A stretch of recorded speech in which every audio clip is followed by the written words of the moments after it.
bangunan-bangunan baru yang dibuat.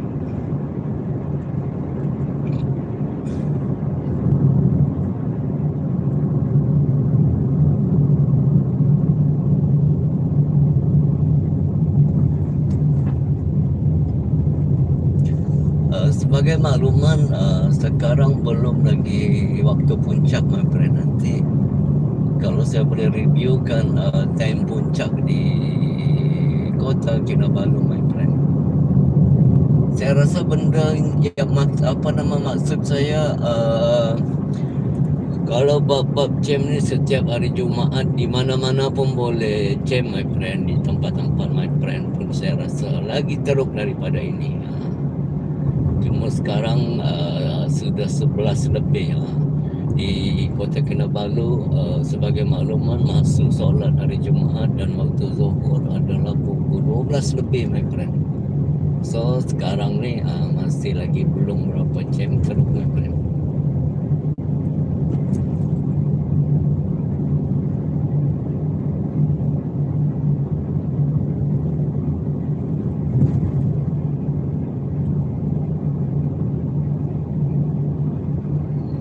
Ini jalan, my friend, Taman Delhi, jalan belakang juga, my friend. Di sebelah kiri Jalan Nontun, Taman Delhi.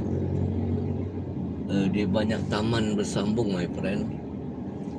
Kalau sebelah kiri itu dia boleh tembus lagi ke Inanam, my friend. Inanam Tengah, sebelah kiri Inanam Tengah.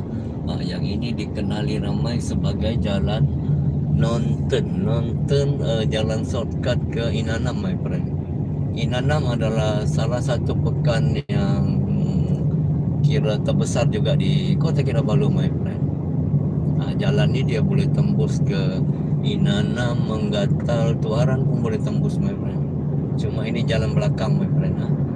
Ini saya reviewkan jalan hari Jumaat, my friend. Suasana hari Jumaat di Kota Kinabalu, my friend.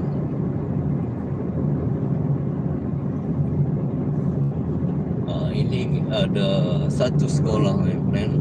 Dia panggil Sekolah Kolompong. Kita terpaksa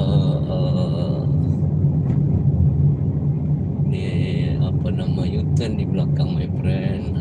Okey, sebab budak keluar dalam lebih kurang 11 lebih. Begini keadaan dia, my friend. Di sekolah ni tengok. Ini sekolah dia, my friend.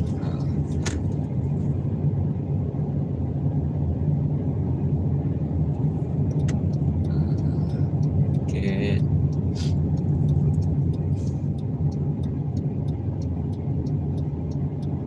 Paksa cari tempat parking dulu, my friend. Saya adjust to video, my friend. Okay, sekarang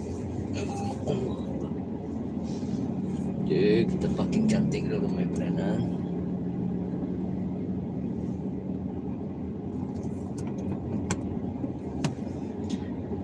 Tapi kalau ini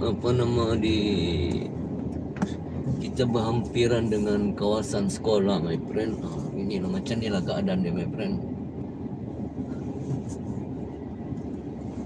Bukan masalah dia orang tidak ikut peraturan. Masalah yang ada, my friend,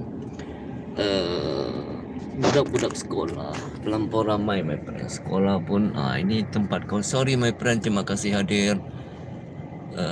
Terima kasih hadir ke live saya, my friend.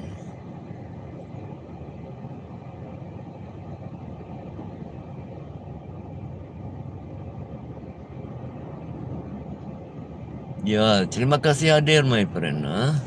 Thank you for coming, my friend. You see, terima kasih hadir, my friend. Beginilah keadaan di Jumaat, my friend. Abah Hobi Mancing, terima kasih hadir. Siap solat Jumaat, my friend. Alhamdulillah. Ini Abah adalah salah seorang sahabat saya. Terima kasih atas kehadiran anda. Saya amat berbesar hati. Sahabat saya yang selalu hadir di dalam saya punya video.